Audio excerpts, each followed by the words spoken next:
Welcome back to Movie Recap. Today I will show you an action, drama, horror film from 2016, titled The Thinning. Spoilers ahead. Watch out and take care.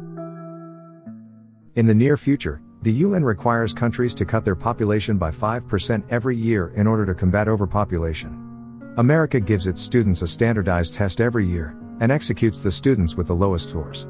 The test is called the 10 to 241 or the thinning.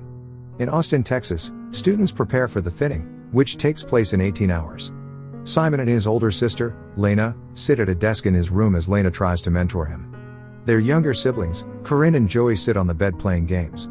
Even with Lena's help, Simon gets frustrated and says he can't learn enough before the test. He asks Lena for something and gives her money in exchange for a contact lens that he can use to cheat. When he tries it on, it displays the answers to the math problems in his notebook. She reminds him that he has to destroy it after the test. Lena then receives a call from Dr. Perkash, who tells her that her mom had been trying to get discharged from the hospital against medical advice. She asks the doctor to stall her mom and tells her siblings that they have to go. At the hospital, Lena intercepts her mom signing herself out. The doctor pulls Lena aside and reveals that her mom is only getting worse. Even though they can't treat her if she goes home, he explains that making her comfortable might be the most they can do for her. At the governor's mansion, just 12 hours until the thinning, Blake passes a few bodyguards in the hallway. He offers to get them something from the kitchen, but they decline. Instead, Blake sneaks out of the house to his car where he finds his girlfriend, Ellie. She startles him and jokes that the same trick always works on him. When Blake insists that this time would be the last, they sober, remembering the next day's test. Ellie refuses to talk about it and instead decides to show him something that she insists is secret. She leads him to the Bilskis' mansion, where they strip and swim in the pool.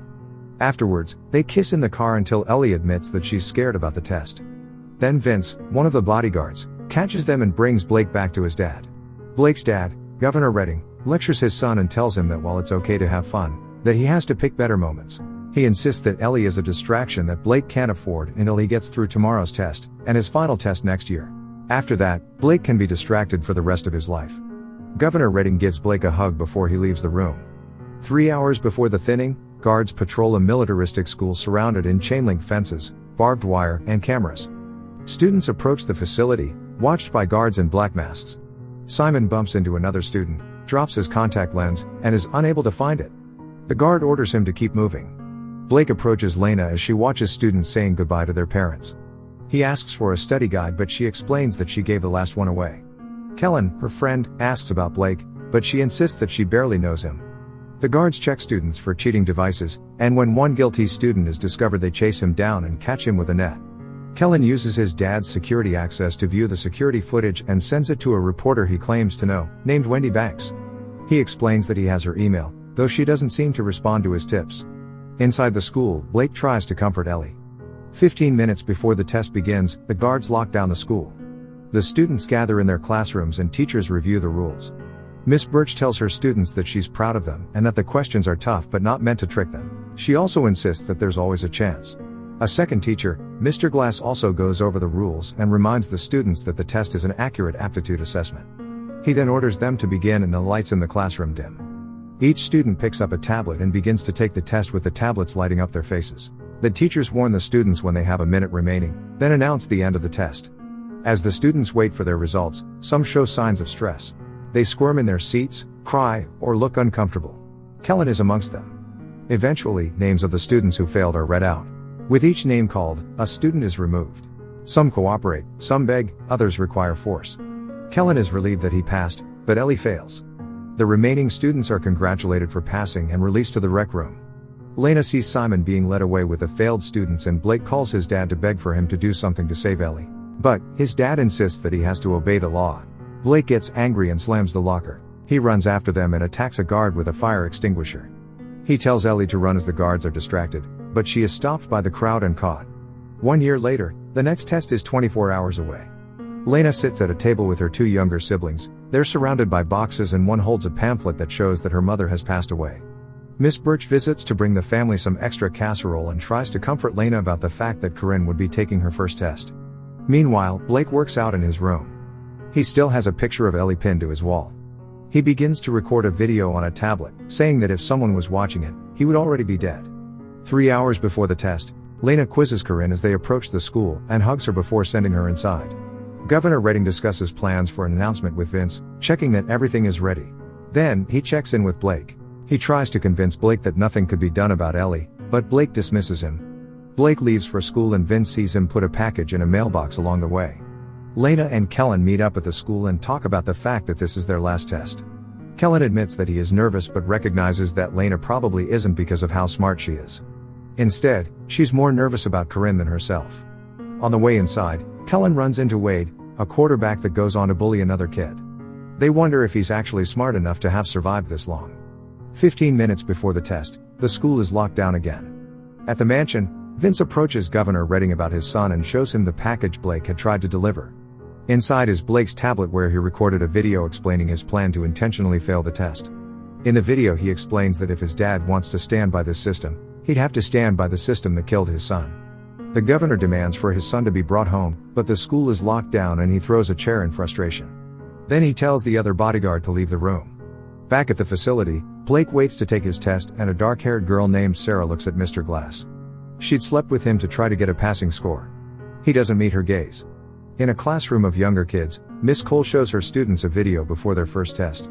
The video is created by a company called Ashuru Global and consists of a cartoon Earth explaining why the test had been implemented, as a way to deal with overpopulation.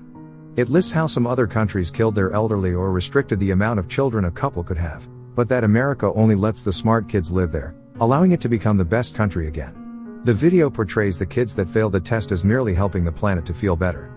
Miss Cole steps outside to take a minute for herself. A guard tells her that someone else can give the test if she's not up for it, but she declines the offer. She returns to the classroom as the kids finish the video and clap. She directs them to take the exciting test they've been practicing for. The older students also start the test. From the control room, Mason King watches over them and receives a call, which he answers. Blake finishes his test early in the classroom and Mr. Glass notices. Amongst the smaller kids, Nathan raises his hand for help on a question, but Miss Cole isn't allowed to help him, so she tells him to do his best. Once the test is finished, Miss Cole tells the students to stand up and follow the leader if their name is called. The teachers read out the names of the failed students. Among them are Nathan, Sarah, and Lena, but not Blake. Mason calls the mayor to confirm that the transfer was successful and that Blake is safe. The mayor then approves the commencement of the thinning. Blake watches as the failed kids are sent down the hall. Miss Birch runs to intercept a guard and insists that Lena is the best student she's had and that she can't believe that Lena could have failed. The guard checks with his superiors, but they insist that there's no problem and he's told to send Lena off. The teacher holds on to Lena for a moment and slips her a keycard, reminding her that there's always a chance and telling her to get away. In the rec room, students are congratulated for making it. They eat and dance to music. Miss Birch spots Mr. Glass flirting with another dark-haired student. Elsewhere, Governor Redding takes steps on stage for a big announcement. He starts by talking about all the ways he's improved things during his time as governor. He talks about the difficult but necessary decisions that had to be made. At the school, this speech plays on a TV at the party. Blake sees it and leaves. As the governor continues to discuss how the thinning is not a barbaric practice, but is instead leading in innovation and an effort to make the population the best it can be, the failed kids are being led down a hallway. They are instructed to take off their clothes and to prepare for decontamination. Lena slips the keycard into her mouth to hide it. As Blake begins to make his way through the hallways of the school, his dad announces his candidacy for president. The failed kids are given new clothes, then led to a room with a few rows of chairs. They are each cuffed to a chair and the surrounding guards draw syringes. Some of the kids begin to panic. In the hallway, Blake acts hurt to lure a guard towards him, then knocks him out. Then, he makes his way to the control room and sneaks inside after Mason leaves it. He tries to use the computer, but it requires a login, so instead he shuts off the power to the school right as Mason has discovered the unconscious guard. Some of the failed kids are freed from their restraints and the guards try to regain control. Lena escapes during the chaos, opening the door with Miss Birch's keycard. Mason calls for Kellen's dad, Victor Wood, to be sent to the control room to fix the down system. The guards fetch him from the party, insisting that it is just a minor power outage to the rest of the guests. Mason then checks on the failed kids, who are back under the guards' control. He asks if they'd done a head count, and discovers they hadn't. They discover that Lena is missing. A guard notices Lena trying to get out a door, but she introduces herself as Miss Birch and tells him that she'd called him when she'd seen a student run down the stairwell. Once he turns his back to her, she attacks. Blake shows up and the two of them take the guard down. Lena and Blake talk and Lena insists that she couldn't have failed the test.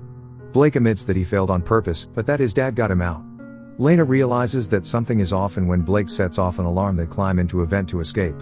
Mason decides that the school will stay in lockdown until the situation is resolved, even as they surpass the time where parents were expecting to see their children.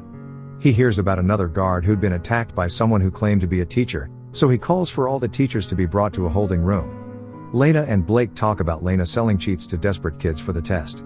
Blake judges her for taking advantage of them until she reveals that it was a desperate attempt to pay for her mom's treatments, which still wasn't enough. Blake apologizes for judging her. They start heading towards the server room through the vents. Governor Redding's interview is interrupted by news of the prolonged shutdown at the school, and the news anchor asks him about it. The governor stumbles without any information, but insists that things will be resolved soon. Mason addresses the teachers and tells them to present their IDs and keycards. The governor calls him to get details about the situation and angrily tells them to figure it out quickly.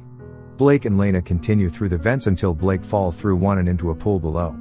Lena jumps in after him to save him and gets him to the edge of the pool, where she resuscitates him with CPR. They get dry clothes from the lockers and change, turning their backs to each other for privacy. Lena finds another vent and they climb back in. In the rec room, the students who passed begin to get impatient with the guards, and one of the guards beats up a student. Kellen records it on his phone and sends it to Wendy. Lena and Blake reach the outside of the server room, but the keycard falls out of Lena's pocket. With the keycard on the ground below the vent, they get to a science classroom where Lena gets a magnet to fish for the key. They make too much noise, and as a guard approaches, Lena is able to get back into the vent while Blake stays in the room. He tries to hide, but the guard catches him. When Lena tries fishing for the key, a guard notices and grabs it. But the guard turns out to be Blake in a guard's uniform. He tells her that he'll head towards the thinning. In the holding room, Miss Birch suggests to Mr. Glass that they get a drink together, and as they flirt she steals his keycard. Miss Birch then shows Mason her ID and Mr. Glass's keycard to take suspicion off of herself. When Mr. Glass doesn't have his, Mason thinks that he's the traitor. Lena arrives in the server room and finds a computer. She tries to use her keycard, but it requires Mason's password. She messages Kellen to get his help, only to find out he's offline. Kellen receives Lena's message right as his dad returns the power. He sends her a video of Mason typing in his password, allowing her to copy it and get in. She checks Corinne's test score first and is relieved to see that she passed with an 86%. Next, she checks hers, to find that she got a 98% but still failed. Meanwhile, Wade had passed with a 42%, and Blake passed with a 15%. She also checks Ellie's score and finds that she failed, but got a score of 88%. She sees news coverage of Governor Redding claiming that Lena, after failing her test, had attacked several guards, killing 2 of them, and escaped. He places the blame for the shutdown on her. Meanwhile, Wendy sees the video that Kellen sent of the guard beating up a passing student, and she realizes that what is happening doesn't match the official story. She responds to Kellen and broadcasts the footage. When Lena realizes that Kellen sent out footage from within the school, she sends him images of the score. Then Mason and Victor spot her on the cameras and she runs. Blake finds the thinning and tries to trick the guards into bringing the failed students to the recreation hall, but they won't accept orders from anyone besides Mason, so he tries to fight the guards. Lena is caught by Mason, insisting she has proof that she passed, but he sends her to the thinning where she finds that Blake has been subdued. Kellen receives Lena's proof of the test scores, both hers and Ellie's, so he sends the images to Wendy. Wendy reports on the documentation she'd received about the falsified test scores. She reveals that Lena failed despite having the highest score in the school, while Blake, son of the governor, had passed despite receiving the lowest score. At the mansion, Vince insists that Governor Redding has to shut this down and let Lena go, but Redding insists there's one more move. Mason calls to ask for his approval to commence the thinning, which he denies, saying that the list needs to be revised. Once changes are made, Lena is freed and told that she had passed. She goes to Blake and kisses him. She is then forced from the room and Blake is forced into her chair. Wade is also taken to the thinning. With varying levels of panic from the kids, the guards approach and inject them. Blake loses consciousness and the school is taken out of lockdown. Lena reunites with her little sister outside, hugging her with tears in her eyes. She's also joined by Miss Birch. Kellen hugs his dad, both smiling and relieved. The parents whose kids don't return to them begin to mourn as Wendy reports that Mason King has been taken in for questioning regarding his involvement with the altered test scores. Wendy's report continues that suspicions of Redding's involvement were discounted once it was discovered that his son had been amongst the failed students. Redding announces that he will help to investigate the occurrences and continues by using Blake's failure to appeal to voters that he was just like them. A large truck approaches a new facility. The failed students, including Blake, are lowered into the building by elevator. They find a factory that builds the tablets the tests are taken on, where previous failed students are put to work. Make sure to subscribe and turn on notifications so you can watch more videos like this. Thanks for watching.